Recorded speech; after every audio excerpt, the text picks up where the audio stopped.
If you get assassinated, historically, that means you're probably a great leader. For me, a leader is anybody who has people they're responsible for. If you give anyone absolute power, giving a saint an absolute power is innately a really bad idea. Hello and welcome to today's debate on leadership, hypocrisy and power. My name is Myriam Francois. Welcome. Now, great leaders promise to change the world. They claim to have the vision and the values to transform our lives, but rarely do they deliver. Again and again, the promises are not kept. The transformation fails to arrive, and instead there is incompetence, deceit, and duplicity, not to mention corruption. Are leaders a singularly useless and malevolent bunch, or could it be that the hypocrisy is in fact ours, demanding ethical standards we don't apply to ourselves and which no one can live up to, and expecting leaders implausibly to solve intractable problems once and for all? Would we be better to stop vilifying our politicians and leaders and focus on the complexity and challenge of finding the best solutions? Or is it simply the case that absolute power corrupts absolutely?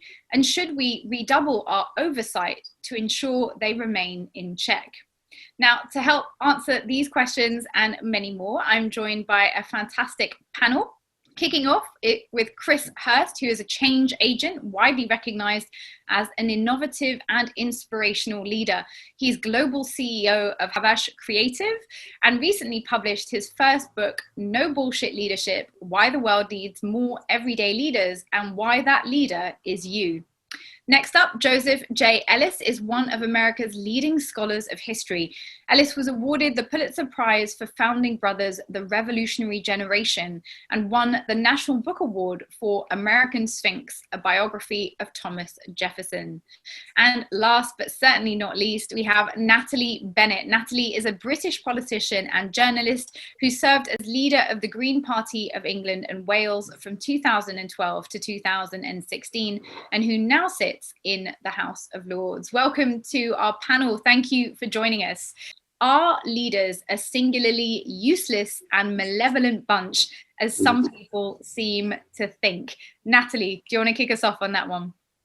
Certainly. Well, to start with, I have to say that when the How the Light Gets In was formulating this, I suspect they may have been looking very hard at either Westminster or perhaps at the Trump White House a few months ago. And it's a very easy set of labels to apply, and there's definitely some truth in them. But if you look around the world, if this is all leaders, then that's clearly not the case. The obvious example that comes to mind is Jacinda Ardern in New Zealand, who's been doing great things, not just in tackling the pandemic, but also in terms of offering real leadership on environmental issues, on social issues, on working with the Indigenous people in New Zealand, not doing perfectly, but making real progress. And even, somewhat closer to home, Angela Merkel, lots of people are now, she doesn't come from my side of politics, but lots of people are now wondering, how is not just Germany, but Europe going to work without that? But I think, some of your introduction really gave us some sense of where the problems lie here. The idea of great leaders. If you call someone a great leader, that's really not good for anyone's mental health and well-being and the kind of way they're going to operate.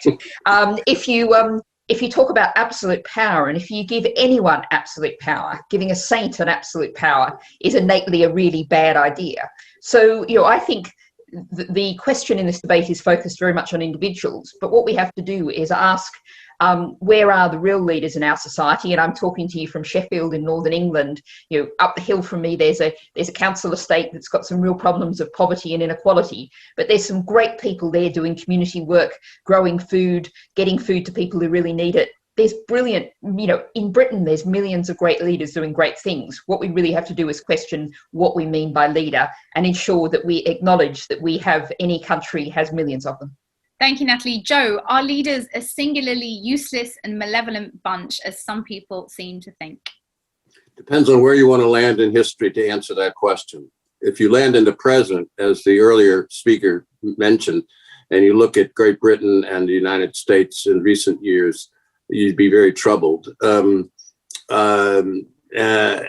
If you look at the American founding, It's a pretty impressive group of men and who did about the best one can expect of an emerging power. And what made it work at that moment, which relates to the question, is a diversity of temperaments and ideologies that interacted in such a way to balance each other and to avert the kind of extremism that dictators will eventually be able to bring to bear in places like, Napoleon, Stalin, Lenin, Mao.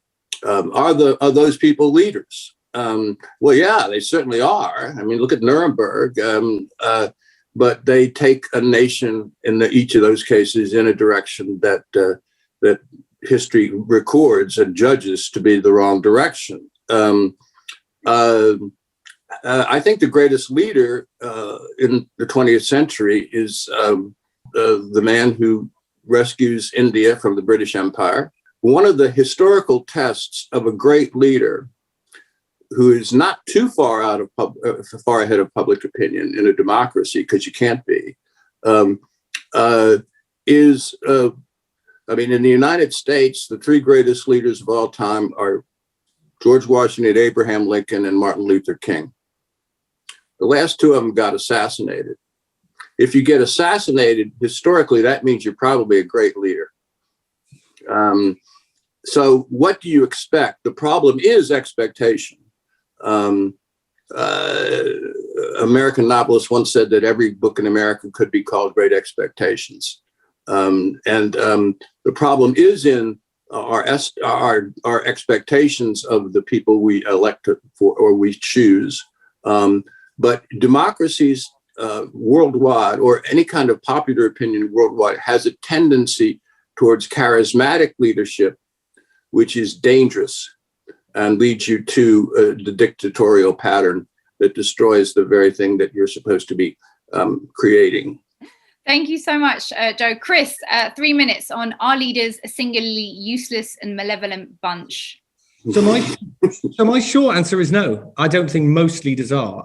But for me, most leaders, and Natalie touched on this, for me, most leaders are not prime ministers, politicians, CEOs, and generals. For me, a leader is anybody who has people they're responsible for. And by that definition, there's certainly hundreds of thousands in the UK and certainly millions around the world. So whether you run the projects Natalie was talking about in Sheffield, a hospital, a school, a startup, or a government department, or, you're a leader. And I think one of the greatest and most damaging fallacies of the subject of leadership is that it's some exalted state, a secret knowledge available only to a chosen few. And for me, everybody has the potential to lead. There's no leadership type, and therefore no innate leadership characteristic, good or bad. So I definitely don't think all leaders are useless and malevolent. I do think there's a vacuum. I do think we need more better leaders everywhere, again, from hospitals to government. And I think leadership is difficult but not complicated. And there's a whole industry, the leadership industrial complex, if you like, that makes millions, possibly billions, from persuading us of the exact opposite, from persuading us that there is some secret knowledge available only to a chosen few. And I think this snake oil has two baleful consequences. I think, firstly, it inhibits those already in leadership positions from fulfilling their potential. And as we've just established, there's an awful lot of those.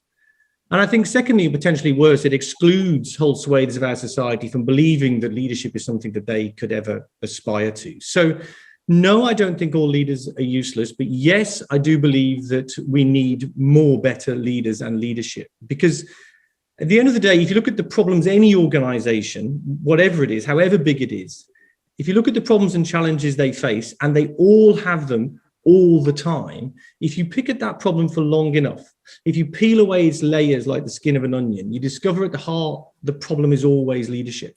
And the only solution to it is better leadership. So expressed like that, leadership's the problem and the solution. And I think by wiping away the bullshit that surrounds the subject and enabling and inspiring more to lead and to lead effectively, we can achieve amazing things as great leaders, famous and unsung, let's be honest, have always done.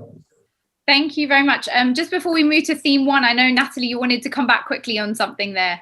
Well, I just wanted to pick up something Joe said about these in democracies, there's a tendency towards charismatic leadership. And I think, the example of Angela Merkel, for example, that I gave, who, is one of the very most prominent leaders in the world today. To continue watching this video, click the link in the top left or in the description below. Or visit iai.tv for more debates and talks from the world's leading thinkers on today's biggest ideas.